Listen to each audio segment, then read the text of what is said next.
Okay, good morning. Here, another day in Vietnam. And xin chào. Chào. Cái này là cái gì? Bây giờ Ok, coco. Bao nhiêu tiền? Bao nhiêu? 20. 20,000. Okay. Wait, is this nước soy?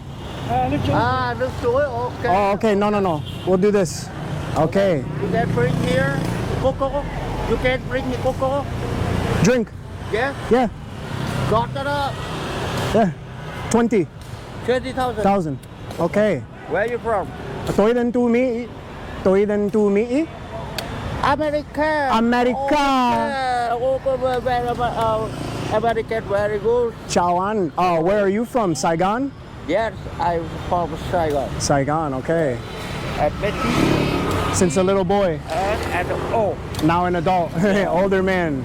Here I am, and this park is called Tao Den Park. What? The park, Tao Den Park, Tao Dan Park. Okay, Bắc Tao Đàn. Tao Dan. Yes. Tao Dan Park. Okay. Tao Đàn. Park Tao Dan. Tao Đàn. Okay, I got my coconut right here. This one. This is my first coconut here, actually in Vietnam. Actually, my first coconut ever. My first coconut ever. You come back to Vietnam and tourist? Huh? You come back to Vietnam and tourist? Yeah, Tourist? tourist. Yeah. Tourist. How long you come back Vietnam? Second day in Vietnam. Okay. I'm here for 30 days, 1 month. Oh. And continue? Huh? And continue, you can continue? Yeah.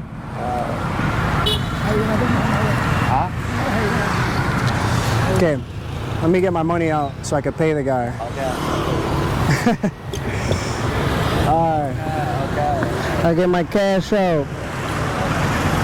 So today, I am just relaxing. Here, come on. No. Walking. Walking. Yes. Strong legs. Come on. Come on. Rất vui được gặp bạn. Yes. All right. Hello. Good morning from Vietnam. I had a coffee this morning. I had a banh mi, and now I'm having a coconut. Xin chào. Hello. So today I am going to a couple sites here in Saigon. If I can take you guys in with me, I will. If I can't, then I'll let you know how it was afterwards. Check out the traffic right here.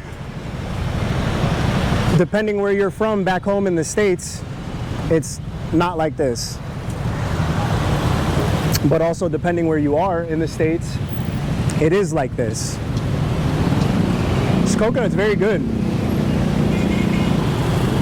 I'm not a big fan of coconut water or anything. Even back home, I don't really drink coconut water actually ever. But I am now. When in Saigon, right?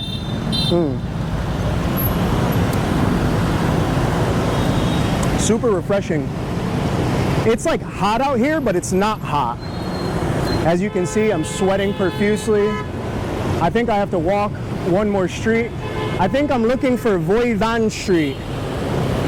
I'm heading to the War Museum right now, and then I'm gonna go to Independence Palace, and then I'm gonna go to Saigon Post Office. I hope I can take you guys with me to each of those sites.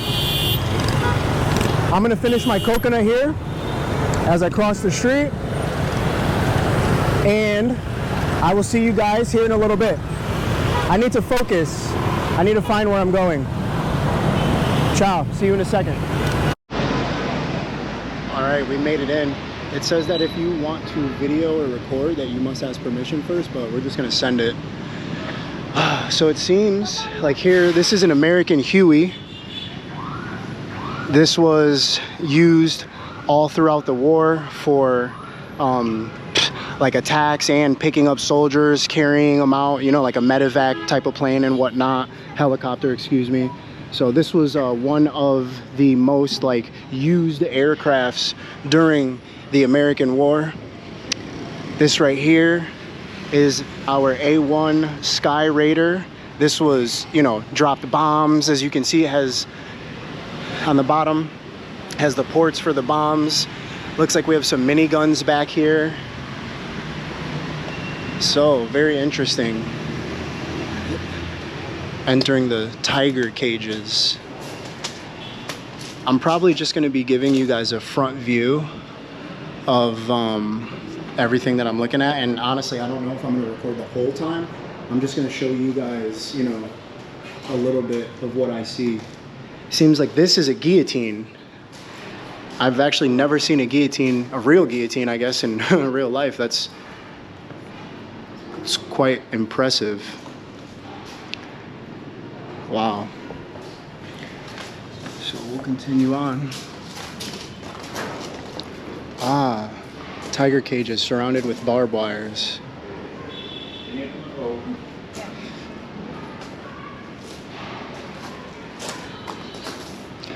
This is pretty cool to step back in time and see like parts of history. I was watching videos on this a couple months ago, and just it's amazing to actually be here now. It's wonderful. But also, you know, super surreal at the same time.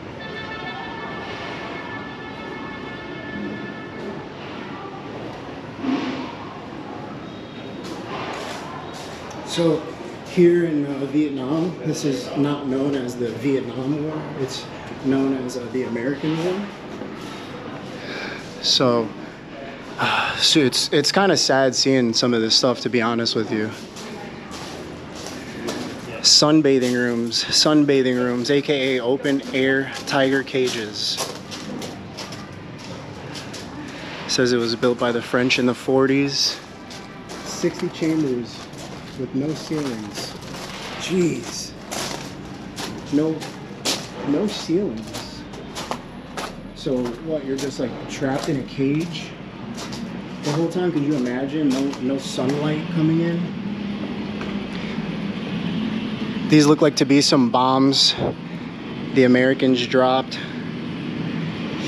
It's crazy. It's so interesting that the Vietnamese, I'm assuming the government or something, you know, picked up all of this stuff and decided to make it into a museum. Like, you know, I just find that super interesting. I love military history and things of this nature though, so I'm gonna head inside right now. If I can't bring the camera in, actually I'm gonna come over here and I'm gonna show you the American tanks.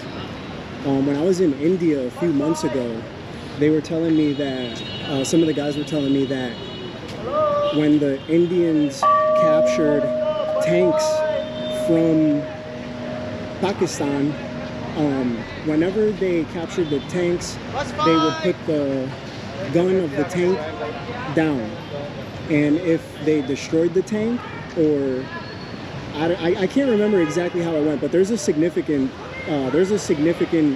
in when you see tanks, the barrel being up and the barrel being down. If you know, please let me know in the comments. Check this out. This is real military equipment from the US Army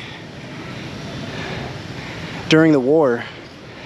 We have a 155 howitzer right here, which all of this stuff kind of hits home because my dad, he was actually an aircraft mechanic, and he worked on Hueys, he worked on Chinooks, he dealt with 155 howitzers, 105 millimeter howitzers. So the M132A1 flamethrower, this was a crucial part of, even in World War II, flamethrowers were used, you know, to put people out of the tunnels and stuff like that. We have bulldozers used in construction. As you know, when, you know, the Americans came here, they built up their bases, took down their bases. Obviously, they need heavy equipment to do the work, just as they do nowadays. You got your M41 tank with a 76 millimeter gun on top. Sheesh! That thing will put some rounds down range, eh? Check out the Chinook right here. I've been inside of one on a base in Georgia, but I've never ridden in one. I see them fly around all the time In the Marine Corps, the Chinook is not something we use. We use Ospreys. The Chinook is actually a U.S. Army helicopter, so, or, you know, heavy equipment. So,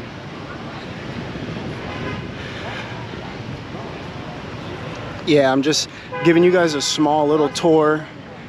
Quick facts. These are shells that planes dropped during the war. I believe the Americans dropped something like 90,000 to 100,000 bombs during the war. So yeah, we have 8.2 bomb. Yeah, these were dropped from C-130 cargo planes, and it can destroy an area of 100 meters. So, you know, C-130s are huge planes. Those are big, big cargo planes. Still in use today. People still use C-130s. Looks like over here we have river boats. These boats, and guys, I watched like a lot of war movies growing up and history movies and stuff like that, so I know a little bit. But these boats right here, a lot of recon would use these, and they would go up the Mekong Delta River with these back and forth. Like I said, special forces use these, and special forces in Vietnam was crazy. You had to be a man's man to be in special forces recon during the American War, excuse me. I'm gonna head inside right now. I'm not sure if I'll be able to record. If I can't record, I will come back and just let you guys know what I see. I think I'll be fine though, honestly. And I just want to do a quick walkthrough to show you guys, you know, what you'll see if you come here. I actually have like a whole bunch of stuff planned today, so I will be moving around kind of quick.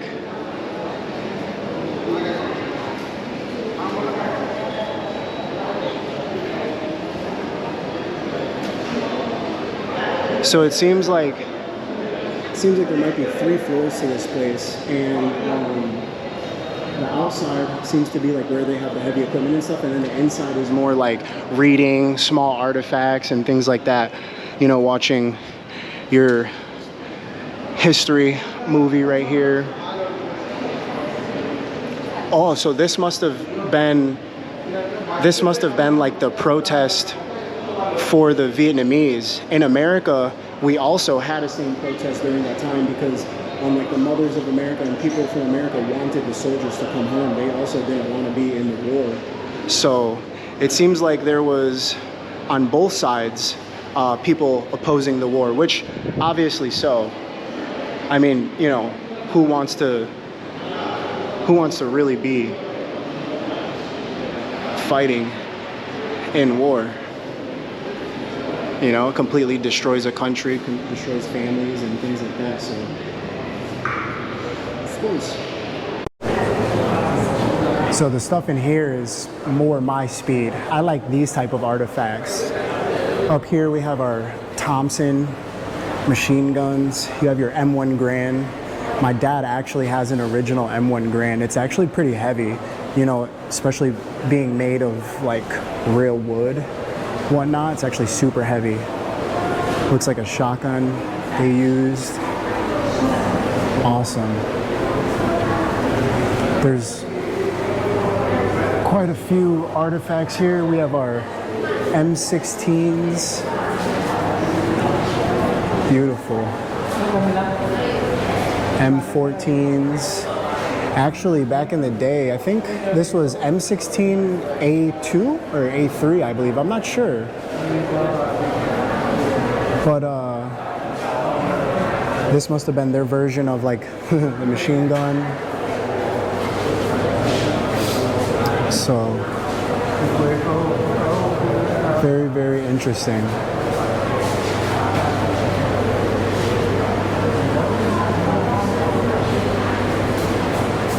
You have your heavy guns right here. You have your even more heavy guns right here. Got your missiles. And I'm gonna show you guys my favorite over here. This is my favorite artifact desk right here. We have our mortars, 81 millimeter and 60 millimeters. You have your 40 mics over there. Even a 40 millimeter mortar, wow, a mortar shell. I've never seen that before. The 81 millimeter mortars, obviously, they look so much more different than compared to ours today. Ours today are so much more bigger than that. That middle one might be an HE round, which is high explosive. I wish they had them labeled. Oh, right here, this looks labeled. Okay, so this is your loom round. All the way to the left, this is your loom round, and what that does is when it shoots off into the air, it illuminates the battlefield so you can see your enemies, hence why it's called a loom round, like illumination. You have your HE in the middle, and I can't remember, Willie Pete, white phosphorus. I believe that's not even allowed to be used in battle anymore because of like the Geneva Convention and whatnot. So yeah, when you come here, you're gonna see, you know, like I said, lots of artifacts, a lot of writings, like a lot of reading, you know. So if that's not your type of thing, I know some people like to just go to the museum, look at the pictures, and they don't really read, and they just keep going. So I'll just show you guys 155 millimeters right here.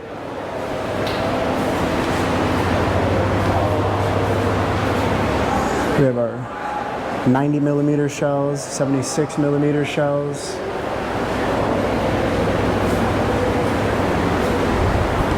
So yeah, these are just some of the artifacts that the Vietnamese government, well, I don't know if it was left here or, if you know, but long story short, they picked it up and made a museum out of it, which is really cool. Seems over here we have some terracotta jar of rice. T. Chicks family. Interesting. So these are definitely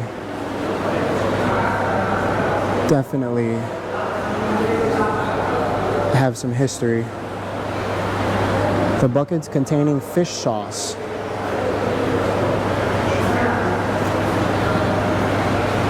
Super sad. Yeah, and if you guys are not aware, like, the Americans came here and like wreaked havoc, just as we do everywhere, bro. But that's the U.S. for you, you know. Come in, destroy it, and then try to leave. But Vietnam so far has been a beautiful place. I have no complaints. Looks like right here we have some patches. 18th Military Police Brigade, 11th Armory Cavalry, 25th Infantry Division, 101st. That's like the most famous. That's like the most famous Army division. 101st Airborne and 82nd Airborne. But what I'm interested in is over here. I'm gonna need all my 81s and 60s to fall out. If you know, you know. A lot of you won't understand that, but some of you will. Seems here this is our 81 millimeter mortar system from, I guess, the 1960s. It's good to know that not much has changed. Smooth bore, muzzle loading, high angle of fire weapons. We have our 60 millimeter mortar here, so small compared to the one that we use nowadays. You got your base plate on both of them. Imagine carrying that thing around. Wow. Okay, so I just left the museum, and there were some things that I didn't film because I wasn't sure if it would be appropriate to put on camera, like things such as like pictures of, you know, people affected by Agent Orange, which, you know, the US dropped many bombs on the Vietnamese, and still the Vietnamese still prosper. You know, they still rise above. I have so much respect for Indian people and Vietnamese people. You know, they fight till the end. They never give up.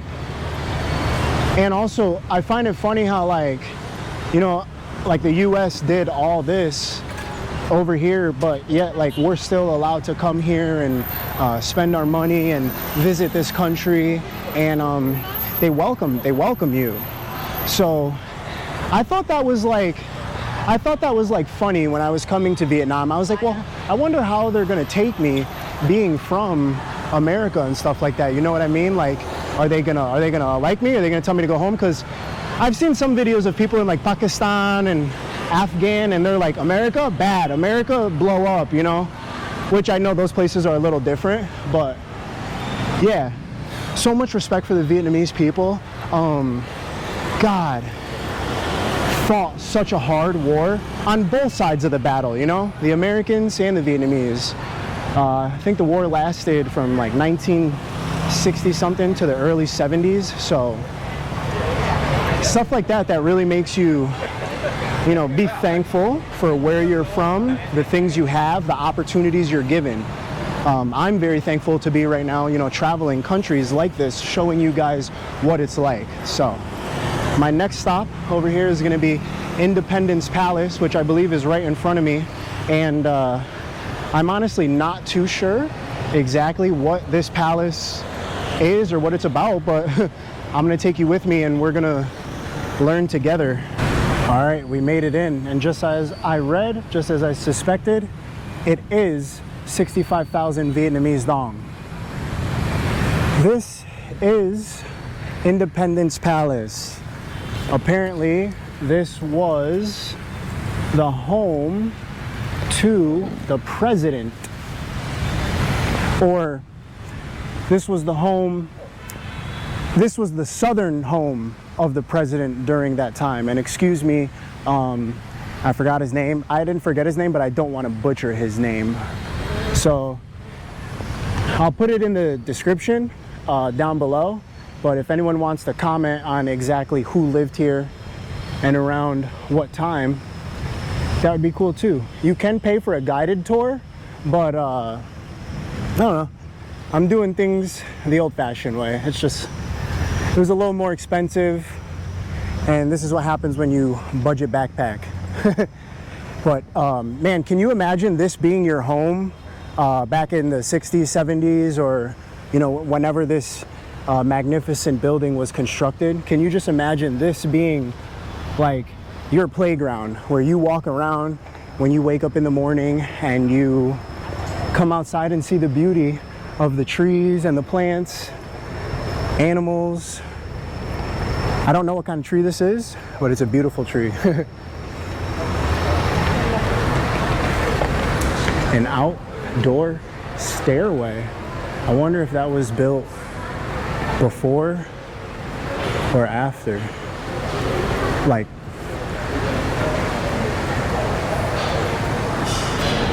yeah, State Banquet Hall. So it says that this banquet hall had as many as 100 guests at a time. At one point, I think this was like a diplomatic building. So that's why, you know, you're gonna see rooms with, I mean, it was the home of the president at one point, you know what I mean? So you're gonna see a bunch of grand rooms. Let's check out over here.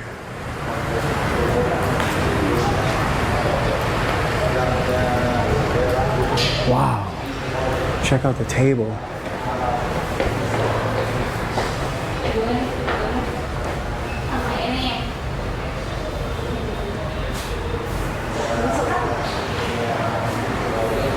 Super interesting. I'm sure many important people have sat there in history's time.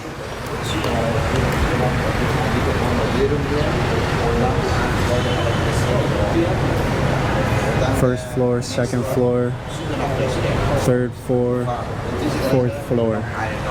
I'm not going to take you on the whole entire tour. I'm just going to show you a little bit because I'm sure this video is long already. And there's just a few things I wanted to show you in this video. One was the War Museum. This was Independence Palace. And the other one was Saigon Post Office, which we're going to go to next. So, okay, correct me if I'm wrong in the comments, but I think that's ivory. Could be wrong. Every room in this house is absolutely grand. Like I said, I'm gonna do it a little bit of justice, not so much. I don't want to show you guys everything. You understand? Because it might ruin it for other people, but just so you can get an idea of what you may see when you visit.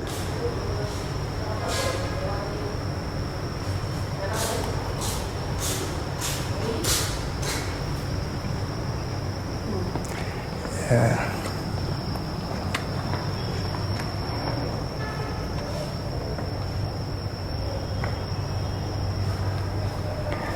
It says this room was used for meetings between the president and his advisors. Seems like each of those phones is of important use.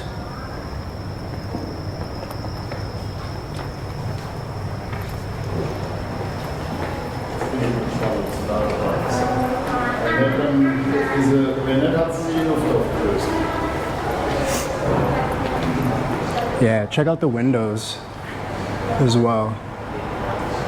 Goes up. Imagine washing these windows. So yeah, this is Independence Palace. I'm just giving you guys a small glimpse.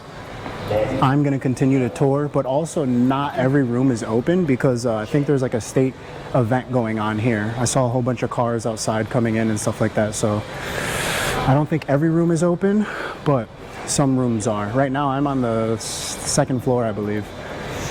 So I'm gonna continue to tour around and I'm gonna see the rest of this. And then I will take you guys to the next location. This right here is actually an underground bunker where the communications for the war would come through. Well, the secret communications, like encrypted coding messages and whatnot. I think this bunker is around like 75 meters, like long or wide or something like that. But this is underneath. This is underneath the palace and the room that I was just in. I don't know if I can go that way, but I guess I will. Yeah, there's a sign down there that says I can go this way over here. So yeah, I was gonna end it at the last clip, but when I came to this bunker, I was like, what? I was like, I gotta show these people this. This is underneath this entire building. Just, you know, can you imagine?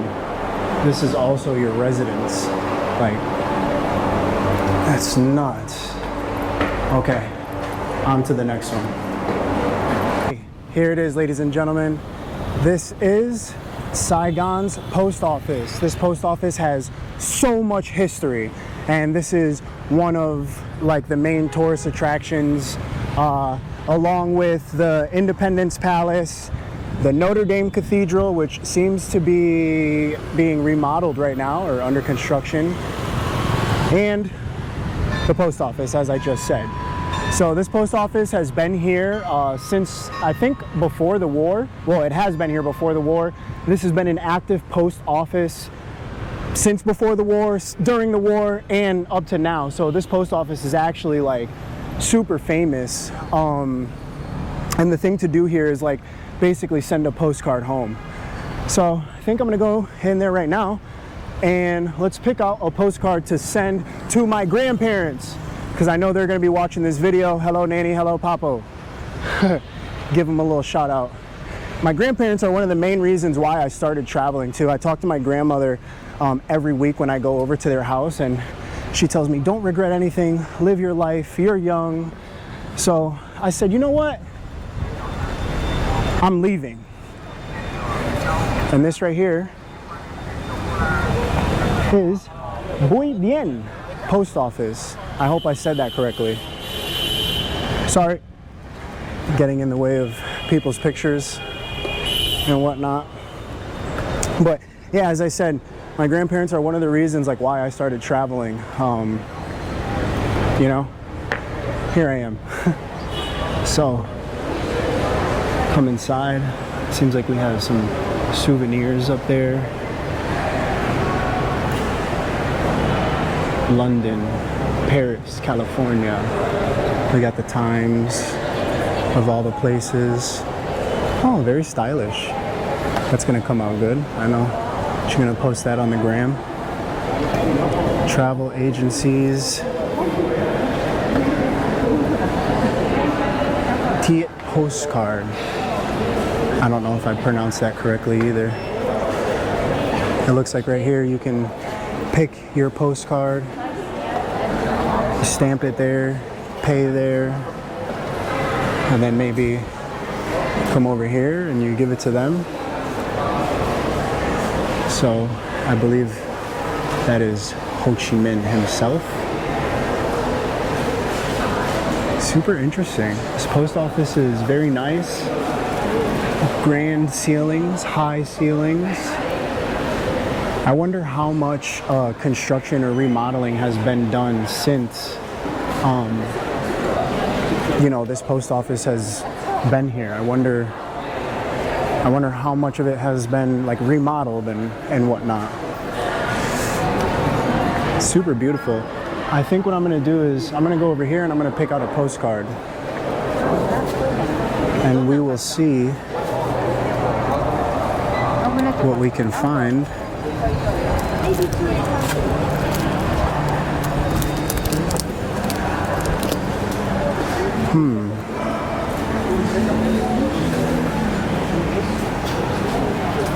Let's come over here.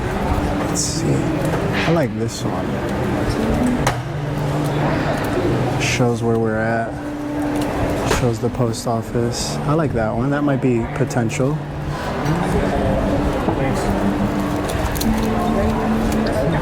This is nice as well.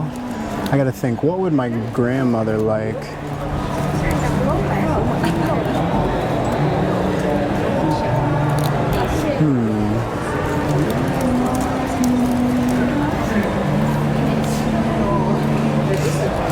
So, alright, I'm gonna grab a card and I'll come back. Okay, so for 45,000 Vietnamese dong, this is the postcard. I got my grandparents. They're gonna see this before they get this postcard probably, but it looks like an old piece of like card, so that's why I got it, like an old piece of paper. It's like more their style. So I figured I'd get this one for them. I think now we have to go pick our stamps, I believe, or get this stamped and fill it out. I think I'm gonna be waiting in line with everyone right here as well.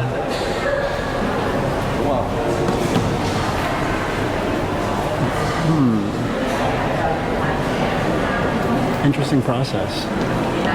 I don't know if I should write on it right now or if I should wait. I think I'm gonna wait. Let's wait till we get to the front.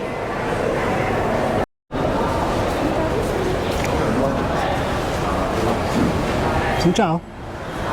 A stamp? Where? Where do you want to send to? U.S.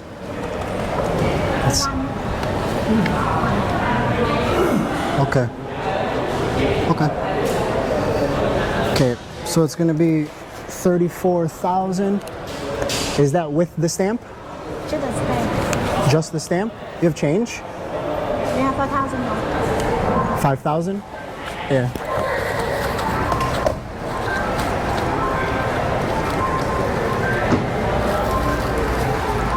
Okay, so it's gonna be 34,000 to send back home. Maybe I should put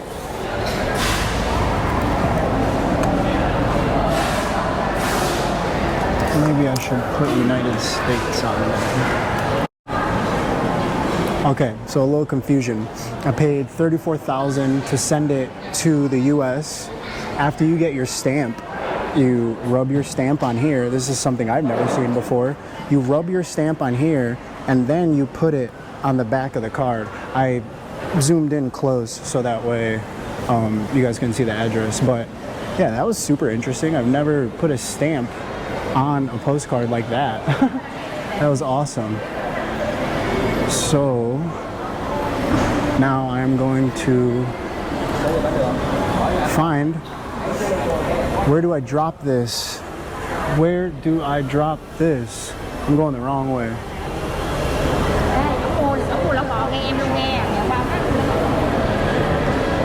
Oh, maybe right here in the mailbox.